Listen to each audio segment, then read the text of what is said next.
You are really making progress. I think this is important. This shows American leadership not only on Ukraine, where it was the new American administration breaking the deadlock under the leadership of President Trump, but also now when it comes to the Middle East and of course all the other issues in the world, we collectively have to make sure stay stable, and we need American leadership, and you're providing that.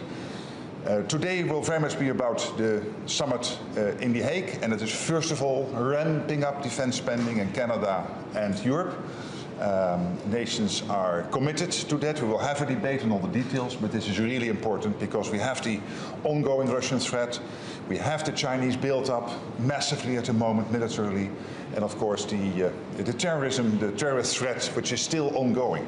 But we also have to ramp up the defense industry, because with only money we are not there. We also need the defense industrial output to make sure that we can fight off any threat to NATO territory. And of course we'll discuss Ukraine, how to make sure that we bring Ukraine to a lasting and durable peace. Again, welcome, and thank you for your personal leadership on all of this, Marco. Thank you, and I think today's meeting sets up what I hope will be, I believe, will be a very successful leaders level meeting coming up very shortly.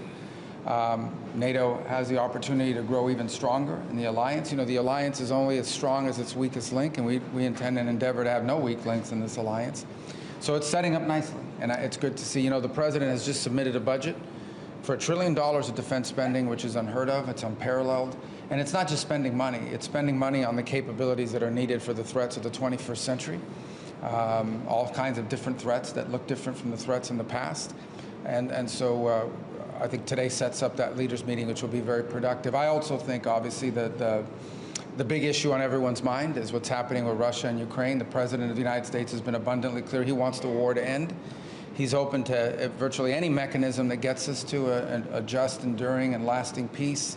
And that's what he wants to see. He wants to see an end to wars. He wants to keep wars from happening. The purpose of NATO is to prevent wars through its strength. And that's why, you know, we want to see it grow stronger. Spending levels among all partners that allow everyone to be stronger and makes the alliance stronger. And also he wants to end wars, and that's the hope with Russia and Ukraine. We'll see what happens over the next couple of days in that regard, but we want to see progress made in that regard, and whatever mechanism is outlined, whatever the process is that needs to happen, I mean, we are open to being constructive and helpful in any way we can to end a conflict. I will say this, and I'll repeat it, that there is no military solution to the Russia-Ukraine conflict. This war is going to end not through a military solution, but through a diplomatic one. And the sooner an agreement can be reached on ending this war, the less people will die and the less destruction there will be. And ultimately, that's what the President's goal is. He wants, as you've seen through his trip that is currently underway in the Middle East, and he talked about in his speech a couple days ago, I hope you had a chance to watch it. It was a very good speech. It was an important speech. And what it marks is when he's interested in building things, not destroying. He wants economies and countries focused on building things, making things, providing opportunity and prosperity for its people. And he's against all the things that keep that from happening, like wars, like terrorism, and all the instability that comes with that. That's why he's made a bold decision when it comes to Syria, and in the hope that the new authorities there will take this opportunity to rebuild that country and provide and take it from being a source of instability to a source of stability. And that's why he wants to see the war in Ukraine end.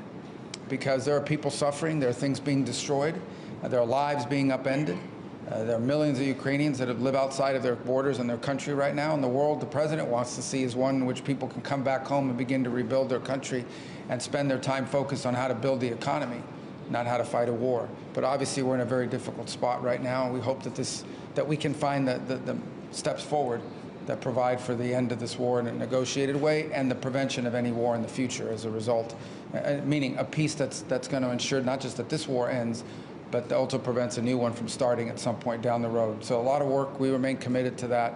Obviously, like everyone else, impatient. We want to see it happen, and but it's difficult. But you know, hopefully progress will be made here soon.